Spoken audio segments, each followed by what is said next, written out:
Hey guys, in this video we're going to go over how to use a Fidelity Cash Management Account. And you can use this for everyday spending, saving, investing by using its features. You can come here, just click on open an account, and you say if you are already a Fidelity customer or not. Okay, if this account is for you, will you be sharing it? So basically, you can use it, features like a debit card, bill pay, they have check writing, they have mobile check deposit. You can also link it to other accounts for transfers. You can set up direct deposits. You can actually use person-to-person payments.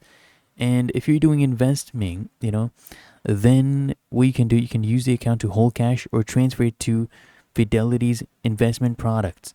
So you just choose what you want to use it for. If it's just your account, tell them your details, right? Fill that in, say where you live, things like that, and just complete the sign up process. And after that, you can begin to use its features. Okay? Really that easy. If you found this helpful, make sure you smash the like button and subscribe to App Mentor.